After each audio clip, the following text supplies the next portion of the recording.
नमस्ते दोस्तों, इमेजिन कीजिए आप एक 2300 फीट ऊंचे पहाड़ की चोटी पर खड़े हैं और सामने समंदर और एक खूबसूरत शहर दिख रहा है।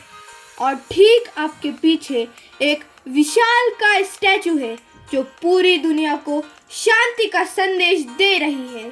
जी हाँ, हम बात कर रहे हैं ब्राजील के रियो डी जेनेरियो में स्थित क्रिस द रिडीमर की। 2007 में इसे दुनिया के नए 7 वंडर्स में शामिल किया गया। पर क्या आपने कभी सोचा है कि इतनी ऊंचाई पर 1920 के ज़माने में बिना मॉडर्न टेक्नोलॉजी की ये कैसे बनी? इसका आइडिया सबसे पहले 1850s में एक कैथोलिक प्रीस्ट ने दिया था, लेकिन काम शुरू हुआ 1920 में। ब्राज़ील की कैथोलिक कम्युनिटी चाहती थी कि शहर के ऊपर एक ऐसी प्रतिमा हो जो दूर से दिखे। इसके लिए पूरा पैसा ब्राज़ील के लोगों ने ही डोनेट किया था। इसे मॉन्यूमेंट ऑफ द पीपल भी कहा जाता है। इसे डिज़ाइन करने के लिए ब्राज़ील के इंजीनियर हेक्टर दा सिल्वा कोस्टा और फ्रेंच स्कल्पटर पाउल लैंडोस्की ने हाथ मिलाया।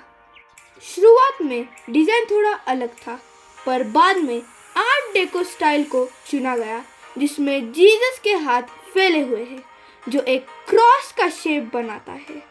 दोस्तों, ये स्टैचू लगभग 635 टन भारी है। इसे बनाए रखने के लिए रेनफोर्स्ड कंक्रीट का बेस बनाया गया, लेकिन कंक्रीट दिखने में थोड़ा बोरिंग और रफ लगता था, इसलिए उन्होंने इस पर सोपस्टोन की परत लगाई।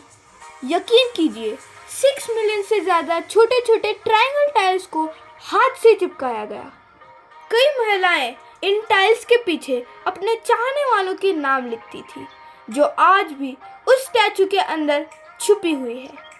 ये इंजीनियरिंग इसलिए भी खास है क्योंकि 10 साल तक हजारों मजदूरों ने बिना किसी बड़े एक्सीडेंट के इतना खतरनाक पहाड़ पर काम किया। अब एक हैरत अंगेज बात, क्योंकि ये स्टैचू कोर्कोवाडो पहाड़ की सबसे ऊंची नोक पर है, ये लाइटनिंग के लिए एक मैग्नेट की तरह काम करती है। हर साल इस पर कम से कम 3 से 6 बार बिजली गिरती है। 2014 के वर्ल्ड कप से थोड़ा पहले एक बहुत जोर की बिजली गिरी जिसने स्टैचू के थंब को तोड़ दिया था। इसके बाद ब्राज़ील की गवर्नमेंट ने इसके सर और हाथों में स्पेशल लाइटनिंग रॉड्स लगाए हैं ताकि बिजली सीधा जमीन में चली जाए और स्टैचू को नुकसान ना हो। आज क्रिस द रिडीमर सिर्फ एक रिलीजियस सिंबल नहीं है, ये ब्राज़ील की हॉस्पिटैलिटी और वार्मथ का प्रतीक है।